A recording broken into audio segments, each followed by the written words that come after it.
And on the other side, you have the guy running in New York, Mamdani, right? Okay, who's like a straight up communist. I mean, he is. He talks about, the things that communists say. I mean, he wants free grocery stores. Bill Maher just unleashed on Zohran Mamdani, and the whole thing was pure entertainment. The late-night provocateur tore apart the New York lawmaker's ultra-progressive vision, even joking that Mamdani's win could double as a campaign ad for conservatives.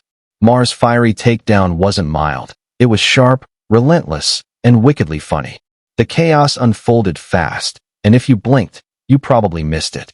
This one definitely called for a bucket of popcorn. Bernie is, yeah. Bernie is, I mean, he's not a capitalist, No, he's not. And he's also not president. He's not, but he never would be. But neither is Mamdani.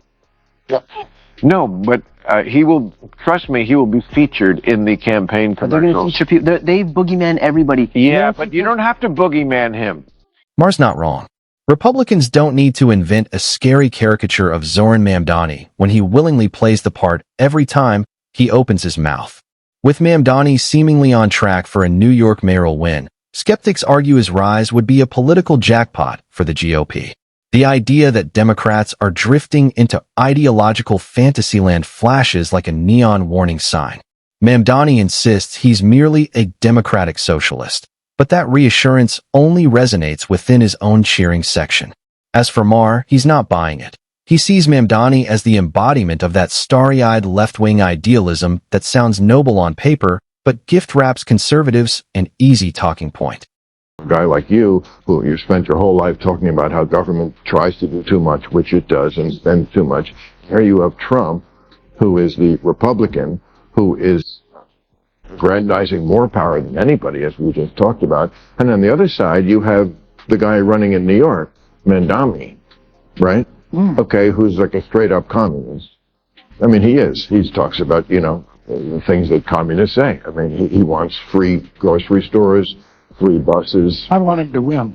You want him to win. At first glance, the pitch glitters with utopian appeal, radiant promises, and magazine cover charm that dazzle for a moment. But tug at the edges, and that shimmer quickly unravels into something far less idealistic. Dreamers might swoon, captivated by the lofty vision. Yet for anyone who's seen socialist experiments collapse before, it all feels like a cold replay of history, packaged once again as progress and hope. Win. Yeah. At first glance, the pitch sparkles with utopian shine, all warm promises and magazine cover applause. Tug at the seams, though, and the fantasy phrase fast into something darker. Sure, dreamers may swoon. Yet to anyone who watched socialist experiments crumble, it feels like history's cold rerun dressed up as forward thinking and hope again. I think every 20 years or so. Wait. Every 20 years or so, we need a conspicuous, confined experiment with socialism so we can hack it up again. Socialist slogan used to be, workers of the world unite, you have nothing to lose but your chains. The new socialist slogan is, trust us, this time it won't be. Exactly. Socialist projects have crashed and burned so many times that most people treat the ideology like a hot stove. They've learned not to touch it. The exception is the younger generation, enchanted by glittering promises of fairness and a future where everything's free. But the problem isn't selfishness, it's human nature. People thrive on challenge, on incentive, on knowing their ideas and effort make a difference. Take away competition, flatten rewards, and the engine of progress sputters. Bureaucracy grows, inefficiency spreads, and soon, a system built in the name of equality collapses into waste and resentment. History has shouted this lesson loudly. When government seizes control of everything, the machinery of society eventually breaks under its own weight. Mamdani's proposals, brimming with state giveaways and sweeping authority, may sound compassionate on paper, but they falter in practice. Without the freedom to create, trade, and dream independently, progress slows to a crawl, and before long, equality arrives only in the form of shared disappointment, not shared prosperity. Post-war labor government in Britain was about to get started. One of their leading lights was a socialist named Nurian Bell. He said, what could go wrong? He said, we have a nation bedded on coal, surrounded by fish.